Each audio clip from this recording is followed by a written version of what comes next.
Dedim ki bu kız kaçmaz, gördüğüm anda onu dedim kaçmaz. Mantığım duygularıma der yapma, bakmaz. Bu kız dönüp de sana bakmaz, imkansız be hayrola. Bu kalp ona doğru atıp durur, dedim sadece dikkat et sakın kaybolma. Kabullenmem lazım da imdat nasıl? Nasıl olur bu kız benim imkansızım? İmkansızım, imkansızım. Çıktı lanet kadın teki vicdansızın. O derdim neydi derdinden başka? Ettirdin beni isyan gözüm, çok insafsızsın, insafsızsın. Çok güzelsin lanet olsun, insan mısın? O derdim neydi derdinden başka?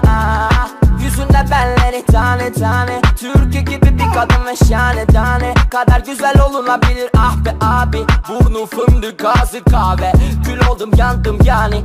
Ay su toprak güneş hava ve yıldızlar adını haykırıp derler. Hırsız var çaldın kalbim, kaldım dımdızlak. Bu nasıl olur aşığım sırılsıklam. Sesin kulaklarımda hiç duymamış olmama rağmen, düşün ki seni göremedim bir kere daha ben. Bu yüzden içimde matem halen, madden manen bittim. Kabullendim yok ki çarem. Ne insafsız ne vicdansızsın, İlhamımsın, ilhamımsın.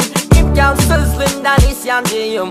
İnsaf ve imdat ve insaf kızım. Benim imkansızım, imkansızım. Çıktı lanet kadın teki vicdansızın. O derdim neydi derdinden başka? Ettirdin beni isyan kızım, çok insafsızsın, insafsızsın. Çok güzelsin lanet olsun, insan mısın? O derdim neydi derdinden başka? Gece rüyalarımda gündüz düşümde, hüznün bir dövme gibi üzgün yüzümde. Mümkün mü gülmek aşka düştüğünde günde? 100 kere düşünmek seni büsbüyük bir külfet. Ay ay platonik, durumum kötü kötü komediden de komik. Bakar mı senin gibi serseri yalan o hiç? Yakarım şehrimi asın asker ya da polis. Bu derdi çekmekten daha iyidir lan hepimiz. Tek dostum kanabis ve alkol. Sarhoş olmamak aşık olmaktan daha zor. Farkında olmalıyım durumumun maalesef. Aşk oyunu nedir bile bile ladesi. Hep kafamı duvarlara vuruyorum lan eşek diye.